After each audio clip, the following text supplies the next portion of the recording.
dalam hadis yang diriwayatkan oleh Abu Hurairah, Rasulullah Shallallahu Alaihi Wasallam bersabda, "Lau ya'lamul mu'minu ma 'indallahi minal 'uqubati, ma tami'a fi jannatihi ahadun." Seandainya seorang mukmin mengetahui siksaan yang ada pada di sisi Allah, niscaya tidak seorang pun yang punya semangat untuk meraih surganya. Jadi saking besarnya siksaan Allah itu bisa-bisa membuat kita itu pesimis, Pak. Kalau kita diperlihatkan siksaan Allah Subhanahu wa taala, kita mungkin bisa pesimis. Karena dosa-dosa kita itu sangat banyak. Kesalahan-kesalahan kita itu sangat banyak, Pak. Kemudian Rasulullah SAW tidak berhenti dari sana. Kemudian beliau melanjutkan, "Walau ya'lamul kafiru ma 'indallahi minar rahmati, ma qanaqa mir rahmatihi ahadun." Dan seandainya orang kafir, yang tadi orang mukmin, yang sekarang orang kafir. Seandainya orang kafir mengetahui rahmat yang ada di sisi Allah, niscaya tidak akan ada seorang pun yang berputus asa untuk mendapatkan rahmat Allah. Sekali lagi di sini kita disuguhkan dengan dua perbandingan antara azab dengan rahmatnya Allah. Kalau tadi apabila seorang mukmin melihat siksaan Allah yang sangat pedih, maka sungguh dia akan berputus asa untuk meraih surganya. Itu menggambarkan betapa pedihnya, Pak, neraka jahanam yang isinya adalah batu dan orang-orang bahan bakarnya. Tapi ya itu tadi, ketika orang kafir mengetahui betapa besar nikmatnya Allah, rahmatnya Allah, kasih sayangnya Allah kepada seluruh makhluknya, niscaya tidak ada seorang pun yang berputus asa untuk mendapatkan rahmat Allah. Dalam hadis qudsi yang lain, Nabi Muhammad SAW menyampaikan bahwasanya kurang lebih Allah berfirman, "Sesungguhnya rahmatku itu lebih besar daripada murkaku." Jadi kalau misalnya kita celupkan tangan kita di lautan, kita dapati satu tetes tangan kita air, itulah kemurkaan Allah. Sedangkan seluruh air yang ada di permukaan lautan itu adalah rahmatnya Allah. Betapa besar rahmatnya Allah. Tapi hanya satu yang dosa yang tidak bisa diampuni oleh Allah Subhanahu wa taala, yaitu dosa syirik. Na'udzubillahi min dzalik. Itulah yang disebutkan dalam surah Al-Fatihah ayat yang kedua ini, Ar-Rahmanir Rahim. Kemudian lanjut pada ayat yang ketiga, ada lafal Maliki Yaumiddin. Mohon maaf, Maliki Yaumiddin. Ada dua versi, Pak. Pembacaan Maliki Yaumiddin itu ada dua versi. Ada yang dipanjangkan maknya Maliki Yaumiddin. Ada yang dipendekkan Maliki Yaumiddin. Dua-duanya sahih menurut qiraah sab'ah. Dua-duanya benar dan diriwayatkan secara mutawatir. Mutawatir itu periwayatan yang dapat dipertanggungjawabkan dan terverifikasi bahwasanya tidak ada orang yang memiliki kecenderungan untuk berbohong dalam sebuah periwayatan hadis maupun Al-Quran.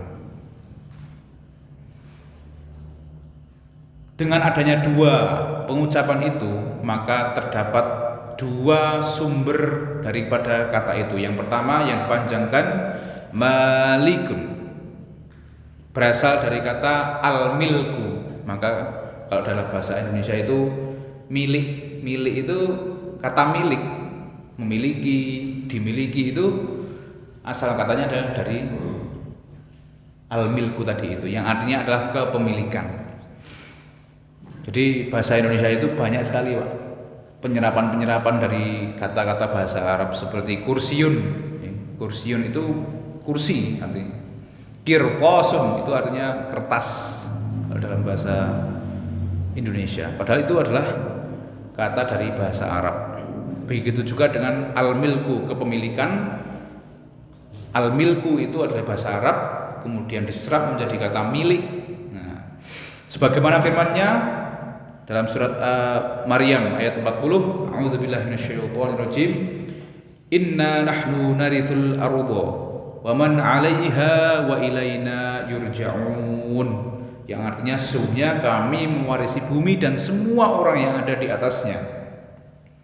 Dalam artian Allah di sini, dan hanya kepada kamilah mereka dikembalikan. Kemudian sedangkan kata yang pendek, mim yang pendek, malikun, yang tadi malikun, yang kemudian yang kedua adalah malikun, berasal dari kata al-mulku. Itu akan ditemukan kata al-mulk itu di juz 29. Di situ ada surat al-mulk yang berarti kekuasaan atau kerajaan. Sebagaimana firman Allah Subhanahu wa taala dalam surat Al-Mu'min ayat 16. A'udzubillahi minasyaitonirrajim. Limanil mulkul yauma lillahil wahidil qahhar. Kepunyaan siapakah kerajaan pada hari ini? Kepunyaan Allah yang maha kuasa lagi maha mengalahkan. Itu adalah gambaran daripada kehidupan akhirat kelak. Pengkhususan kerajaan pada hari pembalasan besok itu tidak menafikan kekuasaan Allah atas kerajaan yang lain di dunia ini. Karena telah disampaikan sebelumnya bahwa dialah Rabb alam semesta dalam ayat yang tadi itu, dalam alhamdulillahi rabbil alamin tadi itu. Dan kekuasaannya itu bersifat umum di dunia maupun di akhirat. Jadi tidak ada yang bisa mengalahkan kerajaan dan kekuasaannya Allah Subhanahu wa taala. Kemudian ditambahkannya yaumiddin, hari pembalasan, maliki yaumiddin. Kalau dain itu ad-dinu, hari pembalasan itu, jadi akarnya banyak, Pak. Bisa ad-din itu sendiri bisa berarti adalah agama. Kemudian ada juga yang menarik atau menjadikan turunannya kata itu menjadi ad-dainu. Ad-dain itu artinya adalah hutang. Jadi kalau bisa kita simpulkan, sesungguhnya orang yang beragama itu pada dasarnya itu sedang berhutang. Maksudnya berhutang kepada Allah Subhanahu wa taala karena dia telah karena dia itu telah melafalkan kalimat syahadat. Nah, hutang kita setelah bersyahadat itu ada konsekuensinya. Konsekuensinya yaitu apa? Melakukan amal-amal kebaikan berdasarkan Al-Quran dan Sunnah. Itu utang kita sampai kita meninggal, dan itu harus kita lunasi. Kalau waktunya sholat, yaitu harus kita tunaikan. Kalau kita ketinggalan atau kita lupa tidak sholat, maka harus kita laksanakan pada saat dimana kita ingat. Nah, itulah hutang maksudnya. Ad-dinu huwa dainu. Ad-dinu itu adalah agama, huwa dainu, agama itu sesungguhnya adalah sama seperti hutang. Harus dibayar, harus ada konsekuensinya. Begitu juga dengan hari pembalasan. Semuanya akan dibayarkan oleh Allah Subhanahu wa taala lunas ketika terjadi hari pembalasan itu. Karena tidak ada seorang pun yang dapat ibarat kata ngendika, Tidak ada orang yang dapat melakukan sebuah argumentasi, menunjukkan sebuah argumentasi kecuali atas izin Allah Subhanahu wa taala. Dalam surat An-Naba dijelaskan ayat 38, A'udzubillahi minasyaitonirrajim. Yauma yaqumur ruhu wal malaikatu saffan.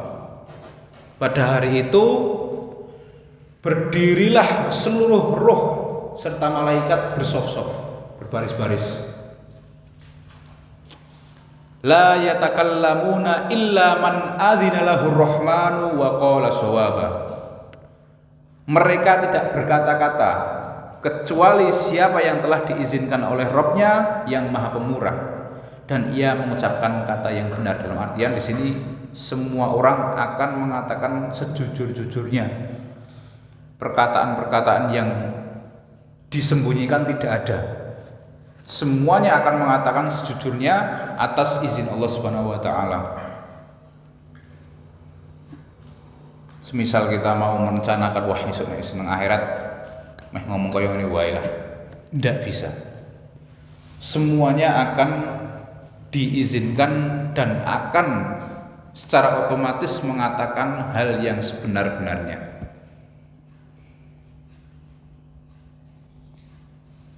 Maka kalau dari sini kita mengingat hadis Nabi Muhammad SAW, beliau pernah bersabda yang artinya kurang lebih sesungguhnya kejujuran itu menunjukkan atau mengantarkan kita kepada kebenaran, dan kebenaran itu mengantarkan kita kepada surga. Sedangkan kebohongan itu mengantarkan kita kepada kejahatan, dan segala bentuk kejahatan itu mengantarkan kita kepada neraka. Na'udzubillahi min dzalik. Maka salah satu sifat Nabi Muhammad yaitu sidik, Pak, jujur. Beliau itu enterne. Tidak ada yang ditutup-tutupi. Beliau itu ya kalau ada kalau salah minta maaf. Begitulah Rasulullah SAW. Kembali pada pembahasan kita tentang hari pembahasan tadi itu, seluruh amal perbuatan kita dihitung dan tidak ada yang dihutangi, Pak. Kalau semisal saya punya masalah sama jenengan, ya diselesaikan di sana. Sak rampung-rampungi, tidak ada yang menjadi hutang. Dan apa yang dibayarkan di sana yaitu tidak ada yang bisa dibayarkan kecuali pahala dan dosa. Maka kita sebagai manusia hendaknya senantiasa mohon ampun kepada Allah dan membuat hubungan yang baik kepada manusia yang lain. Suatu ketika Pak Rasulullah SAW, karena takutnya dengan hari pembalasan ini, beliau itu di akhir kematian beliau, di akhir wafatnya beliau itu pernah mengumpulkan para sahabat. Wahai kaum muslimin, adakah di antara kalian yang aku punya hutang kepada kalian? Kemudian ada orang di mana tidak ada orang yang lain kecuali dia sendiri, dia maju. Ya Rasulullah, jenengan punya hutang sama saya. Kemudian Rasulullah SAW mempersilahkan orang itu. Ya sudah, monggo masuk. Kita selesaikan di sini sebelum saya meninggal. Hutang saya ke jenengan nopo Pak? Itu terus Rasulullah SAW seperti itu. Ya Rasulullah, dulu waktu panjenengan itu mau naik kendaraan unta, dan jenengan itu mau ibarat kata mau memacu unta itu, jenengan itu nyabet ke geri kula. Kemudian Rasulullah SAW menimpali, kemudian apa yang akan engkau inginkan? Ya Rasulullah, saya pengen balas sama jenengan. Wah, semua sahabat sudah siap-siap itu Pak. Enggak terima Pak, Rasulullah mau dipukul punggungnya. Apalagi Umar itu sudah siap dengan pedangnya. Kurang ajar sampean meh. Ini Rasulullah sedang keadaan sakit dan tidak ada orang yang berharap Rasulullah meninggal pada hari itu. Ini mau dibalas sama orang itu. Tapi Rasulullah stop semuanya. Ini adalah urusanku dengan dia. Saya tidak mau membawa urusan ini sampai akhirat. Itu Rasulullah, Pak. Sampai akhirnya apa? Dengan keimanan dan loyalitas seorang yang mau membalas hutang tadi itu, dia itu aslinya punya niat, Pak. Cuma pengen memeluk Rasulullah dari dekat. Akhirnya Rasulullah SAW melepas punggungnya, menyibakkan kainnya di punggungnya, kemudian orang itu memeluk dari belakang. Saking rindunya orang itu kepada Rasulullah, karena takut dan khawatir Rasulullah akan meninggal. Allahumma sholli wa barik ala Muhammad. Orang itu tidak berani balas Rasulullah karena dia cuma pengen dia itu dekat sama Rasulullah. Kemudian orang itu mengatakan, ya Rasulullah, mana mungkin saya bisa membalas sesuatu kesalahan jenengan yang pada saya. Saya itu cuma rindu dan saya takut khawatir jenengan akan meninggal. Itulah bagaimana Rasulullah SAW mencontohkan kalau kita punya hutang serupiah pun, kita wajib membebaskannya ketika kita masih hidup. Jangan sampai pahala kita besok menjadi jaminan yang akan diberikan kepada orang yang lain. Karena sudah tidak ada lagi, Pak, kecuali pahala dan dosa. Lah Mas Ustaz, kalau sudah pahala kita habis bagaimana? Kalau kita masih punya hutang sama orang lain, dosanya orang itu kemudian dipindahkan ke ke orang yang punya hutang tadi itu. Alhamdulillah min dzalik. Jadi dosanya tambah besar, Pak. Pahalanya sudah habis, sampun entek, ning dosanya tambah akeh.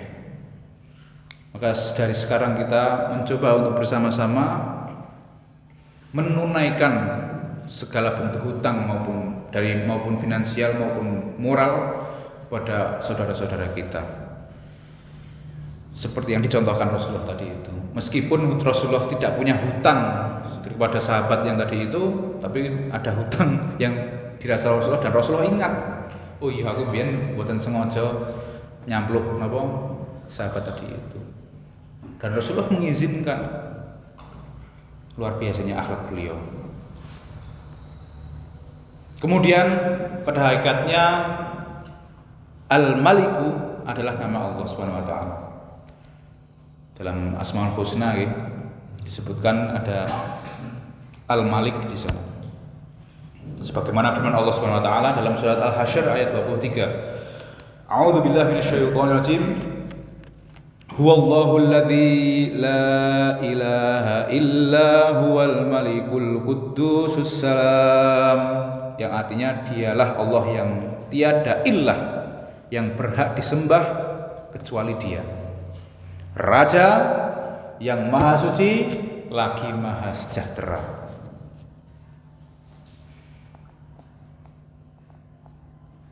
Dalam kitab Sahih Bukhari dan Muslim diriwayatkan sebuah hadis, Pak, dari Abu Hurairah radhiyallahu anhu bahwa Rasulullah sallallahu alaihi wasallam bersabda, "Akhna'us mi'in indallahi rajulun tasamma bimalikil amlaki wala maliku illallah." Julukan yang paling hina di sisi Allah adalah seseorang yang menjuluki dirinya Malikul Amlak, yaitu adalah raja di raja. Malikul Amlak. Misalnya kalau ada orang mengatakan akulah raja di raja. Siapakah orang yang pernah mengatakan seperti itu? Fir'aun, Pak. Bahkan mengaku dirinya sebagai apa? Tuhan. Itu justru julukan yang paling buruk, yang paling hina di sisi Allah. 2024, Pak, insyaallah akan ada pilpres.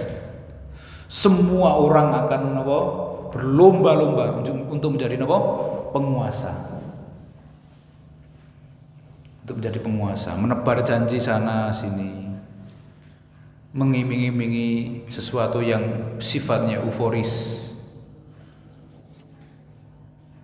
Tapi sekali lagi, kita sebagai orang yang beriman jangan sampai mencari kejayaan, mencari ketenaran,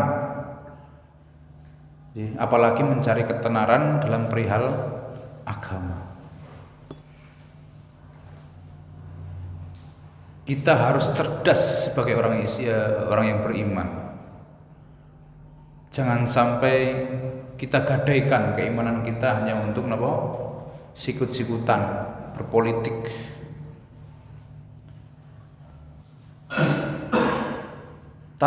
Kalau misalnya calon-calonnya ini kemudian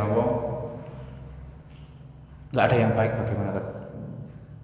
Carilah yang paling baik di antara yang terbaik. Itu sudah tidak ada standarisasi seperti Khulafaur Rasyidun. Dulu zaman Abu Bakar, As-Siddiq, Umar bin Khattab, Utsman bin Affan, Ali bin Abi Thalib, itu mereka malah udur-uduran, Pak. Kalau diminta jadi pemimpin, enggak, saya enggak mau. Jenengan mawon, enggak, saya enggak mau. Jenengan saja, enggak, saya enggak mau. Kemudian terjadilah musyawarah. Sekelas Abu Bakar saja ditunjuk sebagai pemimpin, dia tetap kalau bisa jangan saya. Padahal beliaulah orang yang dalam ibarat kata itu sifat dan bentuk-bentuk ibadahnya itu mirip Nabi Muhammad.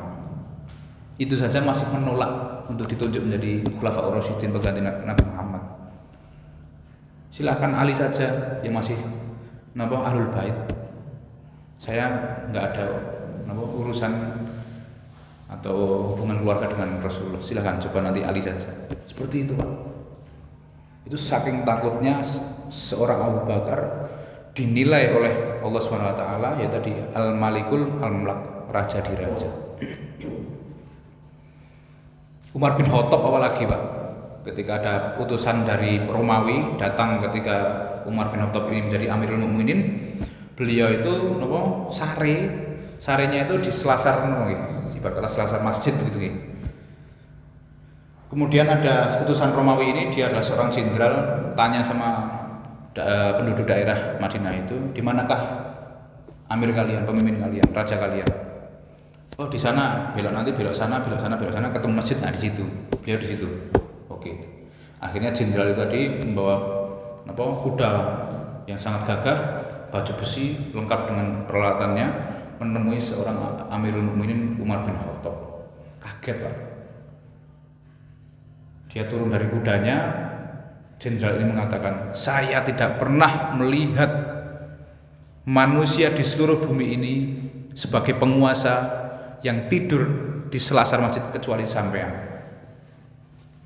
Betapa Umar bin Khattab takut terhadap status Malikul Amlak tadi, dirajakan tadi. Sampai-sampai jenderal Romawi ini tercengang melihat bagaimana zuhudnya seorang Umar bin Khattab. Itulah sahabat-sahabat Nabi yang akhlaknya luar biasa. Coba kita bandingkan dengan, mohon maaf, pemimpin-pemimpin kita, Pak. Bagaimana mereka bersikap. Itu menjadi introspeksi diri kita sebagai seorang yang beriman. Bagaimana seorang Umar bin Khattab memikul sekantong gandum untuk warganya yang kelaparan di tengah malam, dan warganya tidak tahu kalau itu adalah Amirul Mukminin. Tidak ada media yang menyoroti, tidak ada foto, tidak ada dan sebagainya. Cuma takut kalau diklaim sebagai raja. Itulah keimanan para sahabat yang patut kita contoh.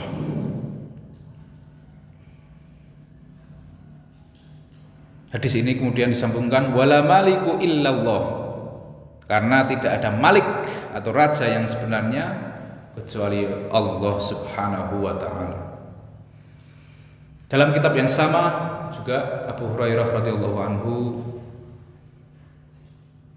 Rasulullah SAW bersabda, yakbitullahul arda wa yatwis samaa biyaminihi thumma yaqulu anal maliku aina mulukul ardi ainal jabbaruna wa ainal mutakabbirun. Pada hari kiamat Allah akan menggenggam bumi dan melipat langit. Yakbitullahul arda wa yatwis samaa biyaminihi. Pada hari pembalasan, hari kiamat, Allah akan menggenggam bumi dan akan menggulung langit. Tsumma yaqulu anal maliku, akulah raja di antara raja-raja. Ainal mulukul ardi, di manakah raja-raja bumi? Bahkan dalam riwayat lain, bumi itu juga ditanya, di mana kekayaan kamu bumi? Coba pamerkan sama saya. Begitu Allah sombongkan dirinya di antara seluruh makhluknya. Coba bumi, mana lautmu yang bisa menenggelamkan manusia? Apalagi cuman raja manusia tadi itu, raja yang statusnya sebagai manusia. Ainal jabbarun, ya. Di manakah mereka yang perkasa? Ditantang sama Allah. Untuk orang-orang yang sok perkasa, sok berkuasa, berkuasa ya paling pol-polannya 10 tahun saat ini Pak, untuk Indonesia. Besok ditantang sama Allah Subhanahu wa taala. Siapa yang berkuasa pada hari ini? Tidak ada kecuali Allah Subhanahu wa taala. Wa ainal mutakabbirun, kata Allah Subhanahu wa taala, dan di manakah orang-orang yang sombong tadi? Mana, kata Allah Subhanahu wa taala. Allah berdiri tegak di antara makhluknya yang sangat kecil di hadapannya, Pak. Kemudian di dalam Al-Qur'an disebutkan, a'udzubillahi minasyaitonirrajim, limanil mulkul yauma lillahil wahidil qahhar. Kepunyaan siapakah kerajaan pada hari ini? Kepunyaan Allah yang Maha Esa lagi Maha mengalahkan. Quran surat Al-Mu'min ayat 16. Kemudian penyebutan Malik atau raja di dunia ini hanya majas, Pak. Jadi tidak ada penyebutan raja yang mutlak bagi manusia di dunia ini. Seperti yang saya katakan tadi, kekuasaan manusia itu ya seujung umurnya. Kalau umurnya sudah di-stop oleh Allah Subhanahu wa taala, ya sudah tidak ada berkuasa lagi. Sebagaimana firman Allah Subhanahu wa taala dalam surat Al-Baqarah ayat 247, a'udzubillahi minasyaitonirrajim, innallaha qad ba'atsa lakum taluta malikan. Sesungguhnya Allah telah mengangkat Talut menjadi raja bagi kalian. Nah, kata raja di sini sebagai raja yang bersifat majas atau kiasan saja. Bukan raja secara mutlak. Sebagaimana sifat rajanya Allah Al-Malik tadi itu. Kata adin berarti pembalasan atau perhitungan sebagaimana yang tadi saya jabarkan. Dalam surat An-Nur ayat 25, a'udzubillahi minasyaitonirrajim, yauma idzi yuwaffihimullahu dinahumul haqq. Pada hari itu Allah akan memberi mereka balasan yang setimpal menurut semestinya.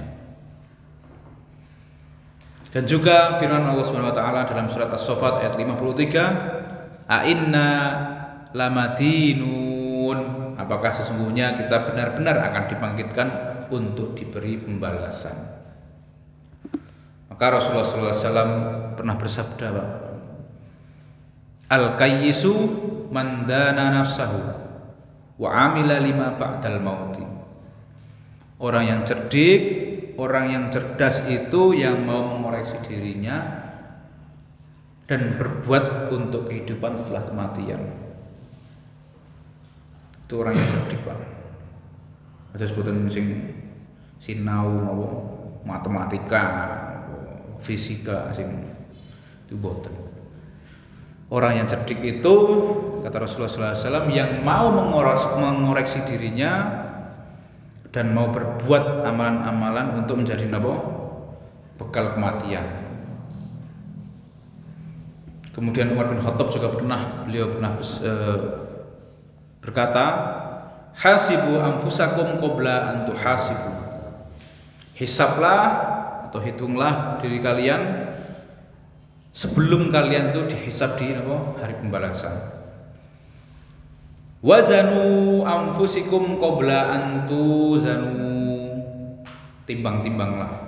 Di situ ada kata wazan ya. Wazan itu timbangan. Timbanglah diri kalian sebelum besok kalian ditimbang di yaumul mizan, di hari pertimbangan tadi itu. Jadi perjalanannya adalah hari perhitungan, kemudian hari pertimbangan, ditimbang amal perbuatan kita. Wa ta'ahabul lil ardi al akbari ala ma la takhfa alaihi a'malukum.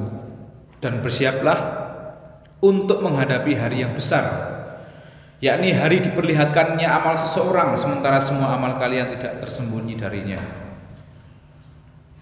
Allah berfirman, a'udzubillahi minasyaitonirrajim, yauma idzin tu'raduna la takhfa minkum khafiyah. Pada hari itu kalian diperlihatkan, dihadapkan rapotnya di hadapan Rabb kalian, tiada satupun dari keadaan kalian yang tersembunyi baginya. Jadi nek meh diumpet-umpet ki nggih mboten saged. Allah itu lebih canggih. CCTV-nya itu banyak, lebih canggih daripada yang dibuat oleh manusia. Kemudian sebelum yang terakhir saya tambahkan di ayat yang kelima, a'udzubillahi minasyaitonirrajim, iyyaka na'budu wa iyyaka nasta'in. Hanya Engkaulah yang kami ibadahi dan hanya Engkaulah yang kami mohon pertolongan. Pada ahli qiraah sab'ah, qiraah yang 7 itu mayoritas ulama membacanya dengan memberikan tasydid pada huruf ya. Iyyaka na'budu wa iyyaka nasta'in.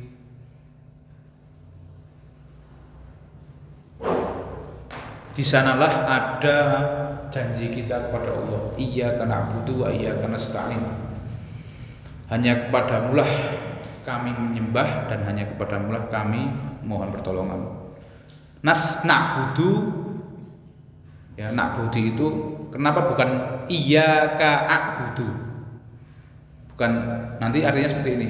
Hanya kepadamulah aku menyembahmu. Na'budu itu dapat nahnu.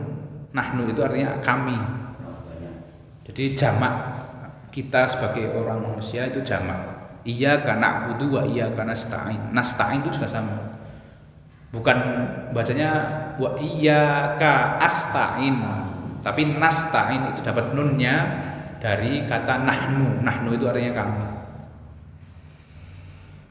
Itu nanti akan digunakan ketika sholat sendiri maupun sholat berjamaah, sehingga nanti relevan dengan artinya. Jadi ketika kita misalnya berjamaah itu iyyaka na'budu wa iyyaka nasta'in. Jadi pas dengan ayatnya itu tadi. Sebagai jamak kita semua. Kemudian di sanalah ada dua pemisah. Iyyaka na'budu, kami hanya kepadamu kami menyembahmu dan hanya kepadamulah kami memohon pertolongan. Dalam artian di sini adalah sebelum kita minta sama Allah, sebelum kita nyuwun dumateng Gusti Allah, kita seharusnya menyembah dulu, Pak. Itu maknanya. Jadi kita jangan minta dulu sebelum kita menyembah. Jadi menyembah Allah dulu baru kita minta. Rayu Allah dulu dengan rayuan yang indah di setiap ibadah kita, baru kita meminta. Ini kunci, Pak. Salah satu kunci supaya kita itu permintaan kita dikabulkan oleh Allah. Mboten nate napa, mboten nate ibadah, mboten nate menjalankan perintahnya Allah kok nyuwun kalih Gusti Allah itu niku saru. Yang patut atau yang etis adalah kita beribadah dulu menyembah Allah Subhanahu wa taala baru kita minta. Itulah yang terkandung dalam ayat kelima ini. Iyyaka na'budu wa iyyaka nasta'in. Bukan wa iyyaka nasta'in wa iyyaka na'budu. Monggo untuk waktu diskusi saya buka menawi enten pertanyaan atau sesuatu yang bisa disampaikan untuk semua yang monggo. Itu kapan terjadinya pada firman Allah di surat Yasin ayat ke-65 Allah berfirman al-yawma nahtimu ala afwahihim wa nukallimuhum itu kapan waktunya? Karena ini al-yawma itu kan suatu kejadian gitu. Al-yawma nakhtimu afwahum dan sebagainya. Ya, itu merupakan kejadian ketika di padang mahsyar, Pak. Jadi itu merupakan di mana manusia jadi ada hadis yang mengatakan tidak akan pernah bergeser kaki manusia itu kecuali ditanya umurnya untuk apa, kemudian sehatnya untuk apa, dan waktunya untuk apa. Itu terjadi ketika hari perhitungan. Yaumul hisab tadi itu. Yaumul hisab terjadi di padang mahsyar. Semua orang berkumpul antri satu-satu ditanyai oleh Allah Subhanahu wa taala pertanyaan-pertanyaan dari dia sejak usia balik sampai dia meninggal. Karena balik itu merupakan salah satu standar seseorang itu bisa dikenai hukum, dia mukallaf atau tidak. Karena ada istilah mumayyiz dalam agama Islam itu. Mumayyiz itu artinya adalah nalar. Karena ada anak usia belum balik tapi dia sudah nalar, tapi dia itu belum dikenai sebagai mukallaf atau orang yang dikenai sebagai hukum. Dia melakukan kesalahan meskipun anak ini sudah nalar, dia belum balik, misalnya dia tidak melaksanakan sholat misalnya, belum berdosa. Tapi tadi perhitungan amal kita, ya, al-yauma nakhtimu afwahum wa aydiyakum. Jadi dibungkamnya mulut kita, tangan kita, kaki kita itu pada hari tadi itu, yaumul hisab, hari perhitungan amal kita. Dan tidak ada orang yang diizinkan untuk berkata kecuali Allah yang mengizinkan itu sendiri. Misalnya kita pengen mengelak, ya Allah, mboten sesuai niku, karena ditayangkan sama Allah. Kalau jenengan biyen koyo ngene iki tentang dunya. Mau menjawab itu enggak bisa, Pak, kecuali Allah izinkan dia bisa menjawab. Kalau yang diizinkan tangan yang menjawab, ya tangannya yang akan menjawab, bukan mulutnya. Mulutnya terkunci dan tangannya akan menjawab. Kalau yang diizinkan kakinya, ya kakinya yang menjawab, bukan tangan dan mulutnya yang menjawab. Maka Pak, monggo bagi jamaah yang ingin berpendapat boleh, bertanya juga monggo. Ustaz, hadis yang mengenai Allah fahamkan tentang agama ini perawinya siapa? Bukhari dan Muslim. Muttafaqun alaih. May yuridillahu bihi khairan yufaqihu fiddin. Barang siapa yang ingin difahamkan atau dikehendaki kebaikan pada dirinya, maka Allah akan memfaqihkan atau akan memahamkan dia dalam urusan agama, ilmu agamanya. Kalau di Malaysia itu sering disebut begini, Ustaz, raja di raja. Raja di raja. Gimana itu? Ya, sebutan-sebutan itulah yang keluar dari, mohon maaf, orang-orang jahil Jadi, apalagi kita sebagai manusia itu rakyat itu kadang terlalu mengkultuskan seseorang. Mengkultuskan itu terlalu mensobio-sobio nih. Bahasa Jawanya itu. Terlalu menyanjung. Terlalu menyanjung. Tuh. Makanya kita bahkan Nabi Muhammad SAW saja pernah bersabda, janganlah kalian itu berlebihan terhadapku seperti sebagaimana orang-orang Nasrani berlebihan terhadap Isa putra Maryam. Sing biasa-biasa mawon. Karena ada suatu riwayat Nabi Muhammad itu pernah datang dalam suatu majelis, ada orang yang mau berdiri ihtiram, melakukan sebuah penghormatan kepada Rasulullah. Rasulullah justru malah nggak suka. Nggak suka diihtirami itu malah Rasulullah nggak suka. Sudah duduk saja biasa saja. Itu seorang nabi. Seorang nabi nih, Pak.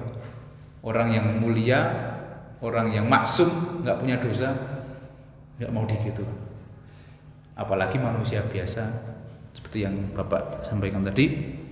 Ada orang Malaysia, betul Pak, saya juga pernah ke Malaysia itu, sebutannya raja diraja betul sekali. Karena mereka menganut sistem kerajaan dengan pemimpinnya adalah sebagai Perdana Menteri. Nah itu merupakan, mohon maaf, sesungguhnya yang keluar dari mulut-mulut atau lisan-lisan manusia itu kadang ya ada salahnya. Di Malaysia kan ada ulang tahun masih keras gitu. Ji. Terus Pak. Makanya tadi itu istilah raja bagi makhluk itu adalah istilah majazi. Hanya perumpamaan, tidak ada yang kekal. Raja di raja itu nanti Gusti Allah Subhanahu wa taala. Al-Malik yang sesungguhnya. Malikul apa? Terus berarti Pak? Malikul Mulki. Yang apa? Raja di raja. Malikul Amlak. Nggih. Malikul Amlak. Amlak itu jamak dari kata Malik. Jadi raja di atas para raja. Raja di raja. Tapi yang paling fatal itu niku Firaun niku Pak. Sampai mengaku sebagai apa? Tuhan.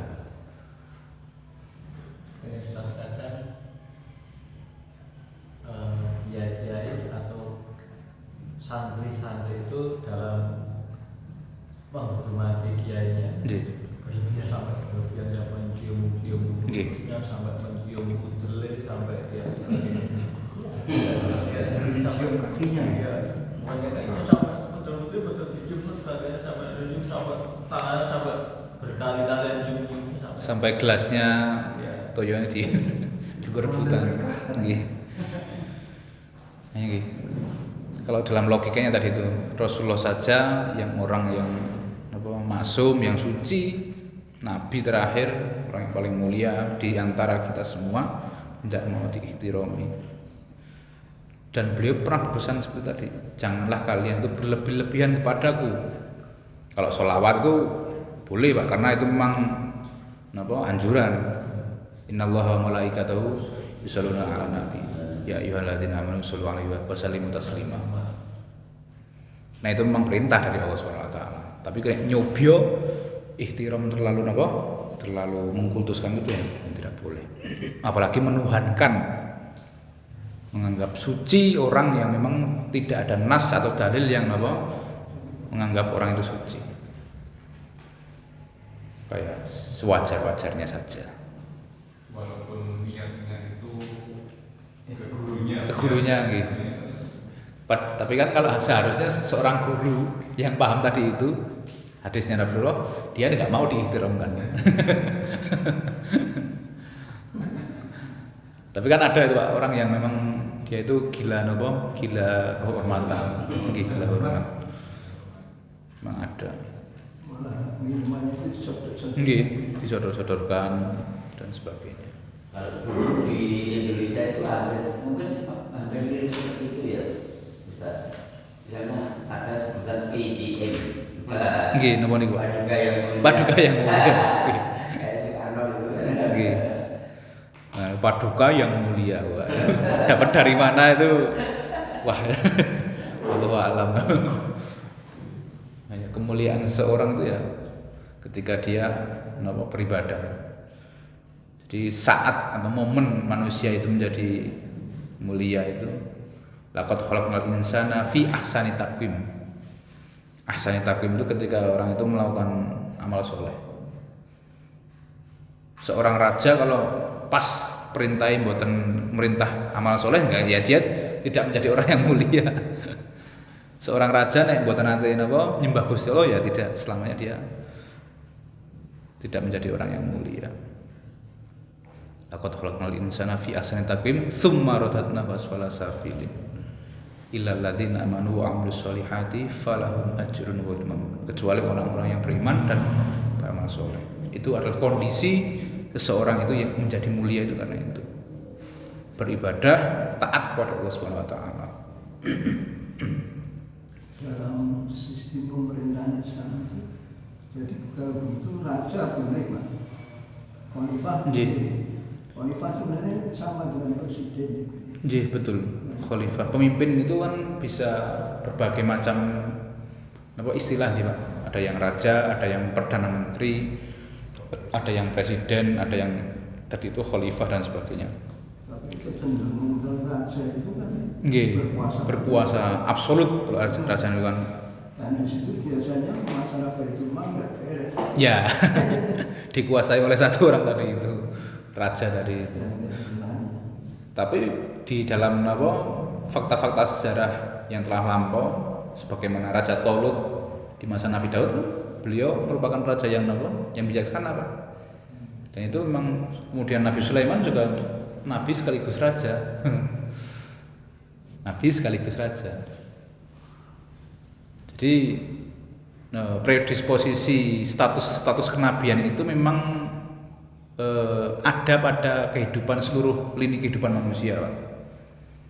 Jadi ada nabi yang memang beliau itu ya sebagai raja. Nabi Daud itu justru dulunya bukan raja Pak. Dia hanya tentaranya Tolut itu rajanya, Daud ini sebagai anak kecil yang menjadi tentaranya Tolut. Tapi karena tadi itu Tolut bisa menepis kekuatan Jalut dan sampai melubangi pelipisnya dengan tapel batu kecil itu tadi itu, kemudian akhirnya Daud alaihissalam dijadikan raja oleh bangsa Israel. Kemudian Daud menikah dengan seorang perempuan yang solehah, kemudian lahirnya seorang Nabi Sulaiman. Tapi ada juga Pak, Nabi itu memang seorang pemotong kayu, misalnya Nabi Zakaria, Nabi Muhammad, Nabi Musa, justru Nabi yang dihanyutkan oleh ibunya. Nabi Muhammad sebagai penggembala masa kecilnya. Nabi Isa juga sama Pak. Jadi status-status sosial di kehidupan kita itu memang sudah dicerminkan pada diri nabi-nabi terdahulu. Nabi Idris itu pengajar Pak, yang mengajarkan ilmu-ilmu menjahit, membuat pakaian, menggergaji, memotong, guru ya. Makanya sebutnya Idris. Idris itu kan berasal dari kata bahasa Arab darasa yadrusu, mengajarkan. Maka pernah ada percobaan itu di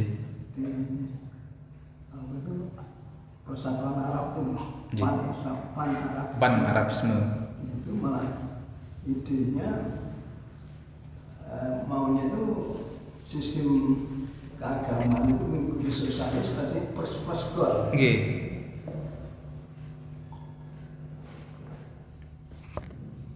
Bertunggal dari pada sistem sosialis. Tapi sampai sekarang itu kan tidak ada sistem sistem komunis dan sosialis yang berhasil itu kan nggak ada Pak. Sekomunisnya Cina itu kan, Tiongkok itu kan tetap aslinya sistem ekonominya itu ekonomi kapitalis Pak. Nggak ada ya, bagi rata itu nggak ada.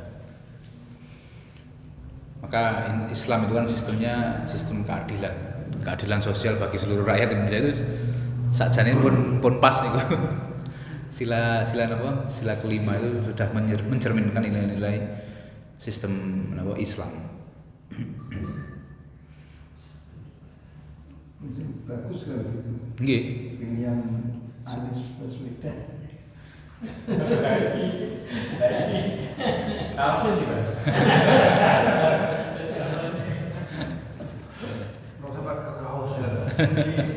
Anda bisa disinggung tadi di dalam Al-Maidah dan sebagainya kan kita tidak boleh memilih menjadikan pemimpin orang-orang yang yang selain dengan Islam. Cuma semuanya itu pemimpin ketua Islam, bahasa Islamnya sing piye itu. Ya, makanya Indonesia lihatlah dari yang mana Islam cenderung kebatinan ya kayak. Betul. Yang Islam sebenarnya. Islam yang sebenarnya seperti apa? Yang membela, yang bela Islam dan Iya. Maksudnya Islam tenanan sing di yang mau berinfak sembako. Tapi sana serangan fajar gitu Pak. Soalnya ada itu kan yang serangan fajar pagi-pagi itu sudah ngamplopi. Terima amplopnya. Terima amplopnya coblos siapa nggak tahu. Ya begitulah dinamika. Pilih pemimpin, Nggih. terus pemimpinnya nggak amanah seperti yang dijanjikan, kita ikut dosa. Ya tadi itu Pak, makanya kalau misalnya semua calon itu nggak ada yang baik, carilah yang terbaik. Di antara yang paling jelek. Mudah-mudahan nggak ikut dosa ya. Nggih, mudah-mudahan karena kita kan salah satu bentuk cara kita memilih itu kan ijtihad Pak. Kita itu kan mengerahkan daya upaya kita menyaring segala informasi, itu kan bagian dari ijtihad kita. Nek bener niku pahalane kalih, nek salah pahalane setunggal. Bahkan Ustadz Kang itu menyuruh kita istiqarah. Betul, betul Pak. Betul. Al-Bajah. Nggih. Al-Bajah niku. Nggih, sinten niku? Betul. Suruh istikharah betul. Memilih pemimpin itu harus istikharah. Yang mana yang terbaik? Minta petunjuk pada Allah. Karena ya tadi itu Dan pentingnya itu juga pemimpin. betul sangat penting mengurusi seluruh lini kehidupan tidak terkecuali. Gus Yahya. Buya Yahya, nggih Buya Yahya. Buya Yahya. Buya Yahya Al-Bajah Cirebon. Dipun menawi mekaten diskusi kita pada malam hari ini semoga menjadi manfaat untuk kita semua dan menjadi motivasi untuk kita senantiasa menuntut ilmu, di mana ilmu tadi itu ilmu yang sangat luas, baik ilmu agama maupun ilmu dunia. Mari kita tutup dengan doa kafaratul majlis. Subhanallah.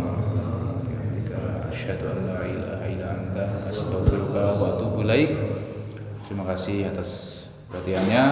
Kurang lebihnya saya mohon maaf. Wassalamualaikum warahmatullahi wabarakatuh.